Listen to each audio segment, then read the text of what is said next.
Hello music fans. I'm making this video to talk about the new albums that I've listened to so far in January 2024.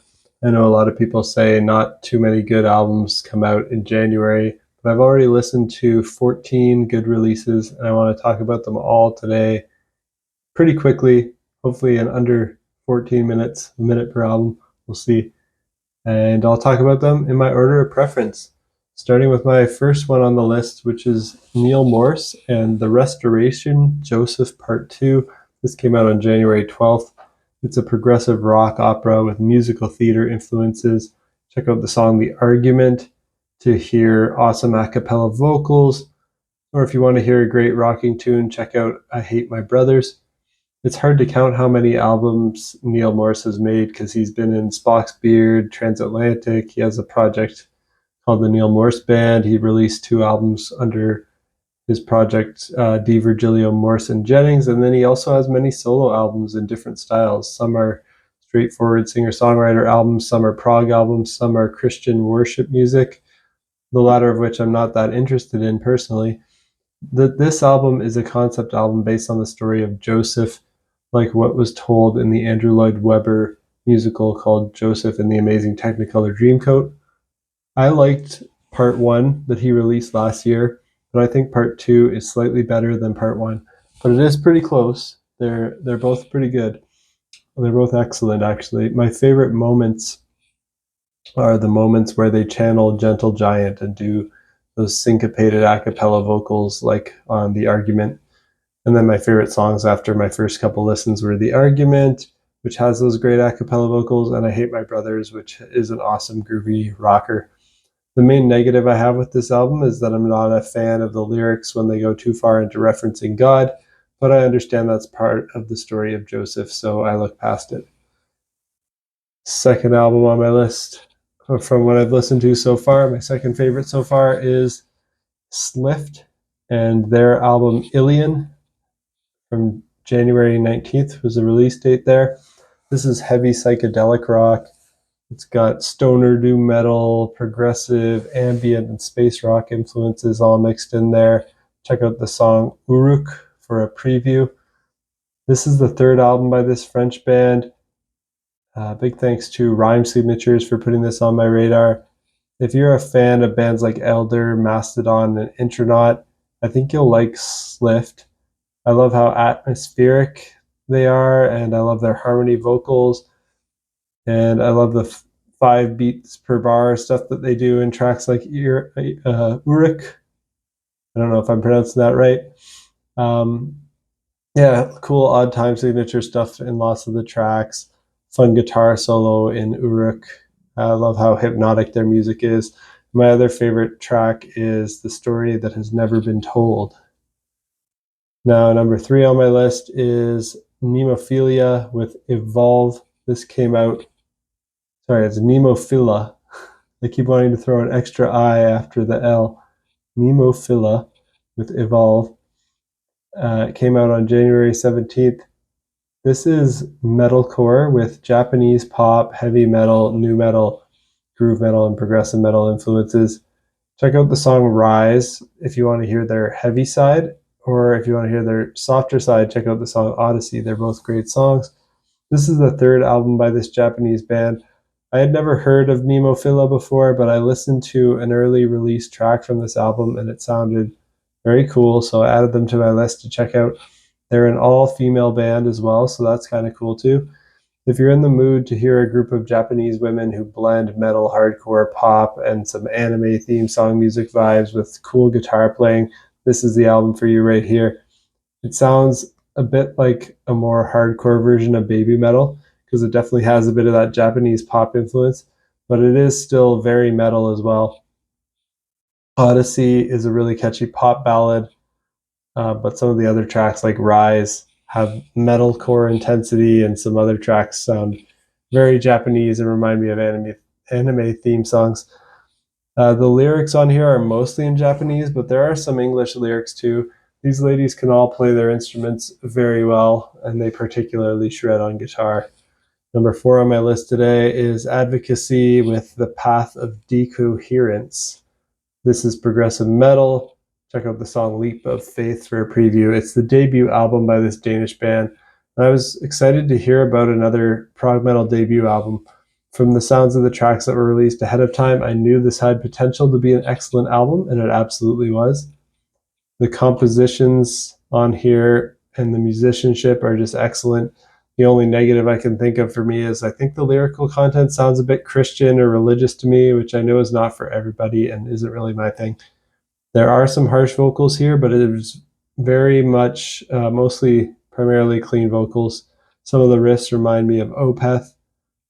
And Leap of Faith is my favorite song, as I mentioned, but Star Formation and Unnamed are some of my other favorites.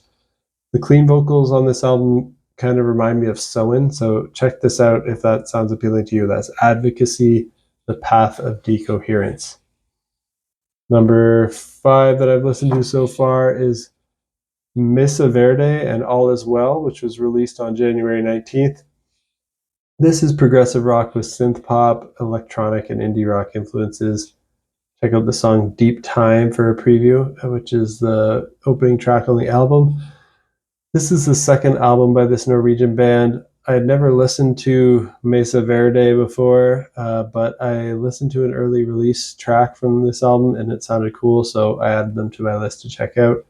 Their Bandcamp describes their sound as a combination of Yes, 80s King Crimson, XTC, Led Zeppelin, The Buggles, and Tame Impala. That sounds about right to me. The first couple of tracks are great and proggy. Later into the album, it gets a little bit more into dance music and synth pop vibes with some 80s influence. There are great vocal harmonies across the whole album. So check it out if that sounds appealing to you. That's MesaVerde, All Is Well. Number 6 on my list is Infant Island with Obsidian Wreath. This was released on January 12th. It's kind of like post-hardcore with screamo, black metal, shoegaze, post-metal, and post-rock influences all mixed in there. Check out the track Another Cycle, the opening track. I think it's the opening track on the album for a preview of that. This is the 4th album by this American band, and they have some pretty raw production on here. That there's a rough drum sound. The vocals aren't super clear. It kind of just all turns into a wall of sound, but I think that's part of the point and the charm. The music is very fast, energetic, and intense. The vocals are harsh screams in between screamo, black metal, and metalcore style, or kind of a blend of all those styles. Their sound reminds me of a mix of Rollo Tomasi, Pupil Slicer, Underoath, Astronoid, Deaf Heaven, and Panopticon. The first 8 songs on this album are 100% harsh vocals, but then on the 9th song, they feature some clean vocals. I noticed it features another artist called Greet Death, so perhaps they're providing the clean vocals, I'm not sure. But the whole album has a huge wall of sound. It's so heavy that it's kind of relaxing, and it could be good music to sleep to for people who get relaxed by this wall of sound of heaviness that just washes over you. But they've also got some moments with some time signature changes and odd times that sound chaotic as well. So it's peaceful but chaotic and intense all at the same time. Check out Infant Island, Obsidian Wreath if that sounds appealing to you. Number 7 on my list today is Sgaile. I don't know how to pronounce it. It's spelled Sgaile. And then their album's called Traverse the Bealach. It was released January 19th. This is progressive post-metal with post-rock, doom, and atmospheric black metal influences. Check out the song Silence for a preview. It's the second album by this band from the UK. They're from Scotland in particular. And I'd never listened to Sgaile before, but I listened to an early release track from the album. It sounded cool, so I had to add them to my list to check out. The vocals on here are essentially all clean, but the music has a lot of metal intensity and influences from black metal, doom metal, and post-metal. So I think fans of Death Heaven and Astronoid will like this. But the vocals are not as high-pitched as those. They're a lot lower than most clean vocals that you hear in metal, which is nice to hear. But my main critiques of this album are, 1, the vocals lack a bit of power that some people might be looking for when they're listening to this type of music. And 2, the sound is pretty uniform across the entire album. It doesn't vary that much, as much as some people might like. Nevertheless, it's still an excellent album. My favorite tracks after a couple listens were Silence and The Broken Spectre. Now that we've gone through 7 of the 14, those first 7 that I mentioned, they're all excellent. They're all must listen, so go listen to those now. The next 7 are still good or very good, and they're more of a listen if you're interested type of recommendation for me. So number 8 on my list is Karfagen with Messages from Afar, subtitled Second Nature. This was released January 5th. It's symphonic progressive rock with art rock and new age influences. I think it's their 18th album. This band is so prolific that it's hard to keep count. They released 3 albums in 2023. I really enjoyed all of them. I thought they were all excellent. This one is also very good, but I'm starting to get their formula, and I'm not seeing them push the boundaries of that formula too much. So that's what's keeping me from considering this an excellent release. The keyboard playing is still stellar as usual, though. Anthony Kalugian has been one of my favorite keyboard players over the past several years. He continues to shine on this album, so check out Karfagen, Messages from Afar, Second Nature. Number 9 is Notochord with Aegis. This is progressive post-metal with progressive rock, deathcore, and avant-garde metal influences. This is a debut album by this band that features 2 former members of the Contortionist, which is a band I absolutely love. And it features the drummer from Aviations, another band I love. And I listened to an early release single here. It reminded me a lot of early Contortionist music, but it sounded even more experimental and dissonant. The thing holding this album back from being higher up in my list is the whole album's only 22 minutes long and is 7 tracks. So to me, it's more like an EP length. But I think they're referring to it as their debut album, so maybe they consider it full length. But honestly, the short length is holding me back from considering this excellent, so I'm calling it very good for now instead. When it ended, I kind of thought, is that it? Kind of give me some more of that, which in some ways is good, but it keeps it from being able to reach like classic album status for me, even though they have the talent to be an excellent band and among my favorites. I'm very much looking forward to what they do in the future. Hopefully their next release could be a bit longer, maybe even twice as long. I think, 22 minutes is a bit short, maybe 44 minutes. I think that'd be perfect. Give me something like that, guys, and then I'll really give you the thumbs up. So that's Notochord with Aegis.